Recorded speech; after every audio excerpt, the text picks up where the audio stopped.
Long before it became a global powerhouse, Singapore was little more than a sleepy fishing village at the southern tip of the Malay Peninsula.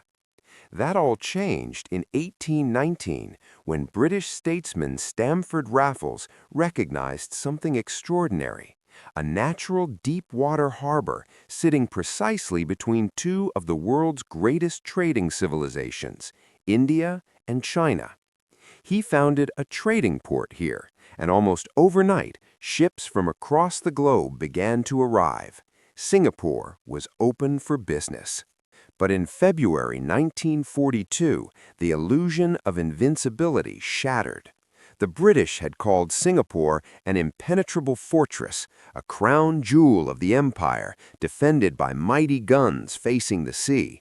What they hadn't anticipated was an enemy arriving not by sea, but by land, cycling down through the Malayan jungle. Within days, the fortress fell to Japanese forces in what Winston Churchill called the worst disaster in British military history. Singapore's people would endure 3 brutal years of occupation.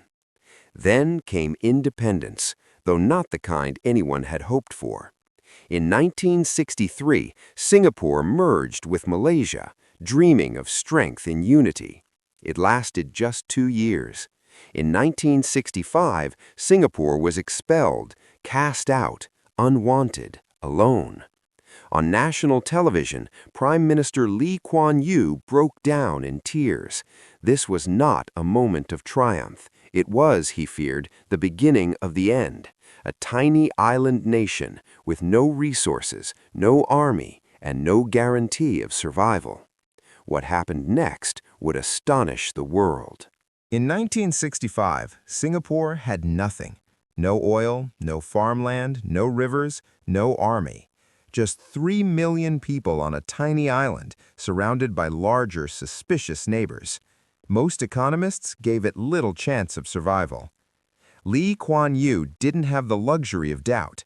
He had to build a nation from scratch, and he had to do it fast.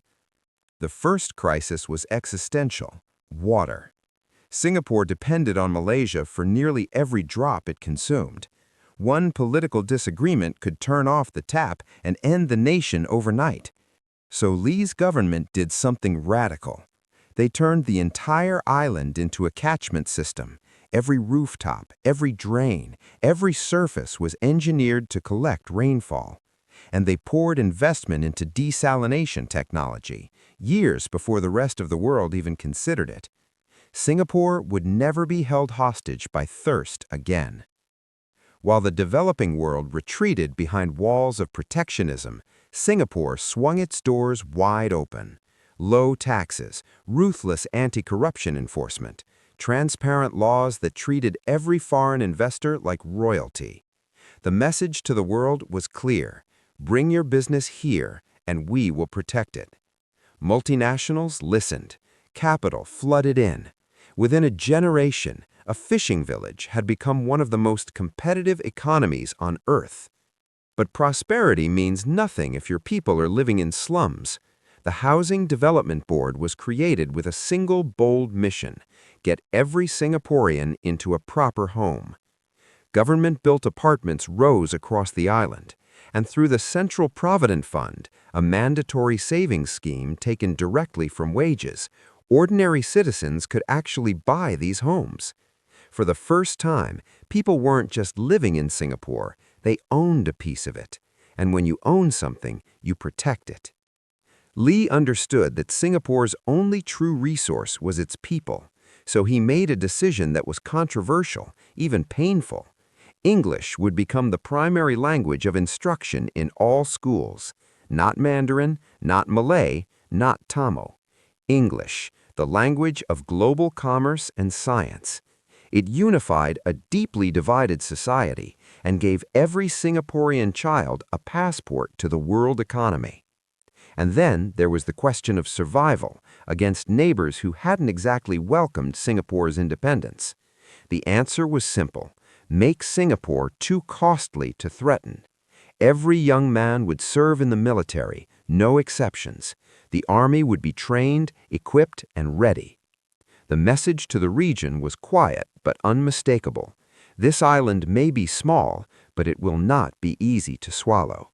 5 pillars: water, economy, housing, education, defense. None of them were easy. Some of them weren't even popular, but together they formed the blueprint for one of the most remarkable national transformations in human history. By the 1990s, the numbers told a story that few had thought possible. A nation that had been expelled, abandoned, and written off had not just survived, it had thrived. Singapore's GDP per capita had surpassed that of Great Britain. The former colony had overtaken its former colonizer in less than 3 decades. The world took notice. From a tiny island with no resources, no land, and no army worth speaking of, Singapore had built one of the most prosperous, cleanest, safest, and most efficient cities on the planet. Its port became one of the busiest on Earth. Its airport consistently ranked the best in the world. Its citizens enjoyed world-class healthcare, housing, and education. By almost every measurable standard, the Singapore experiment had worked. But here is where the story gets complicated. This success did not come free. It came with a bargain, one that not everyone was comfortable making. Lee Kuan Yew's government maintained an iron grip on social order.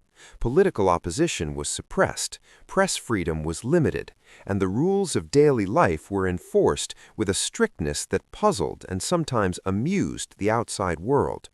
Chewing gum was banned, littering carried heavy fines, public behavior was regulated in ways that Western liberals found deeply uncomfortable.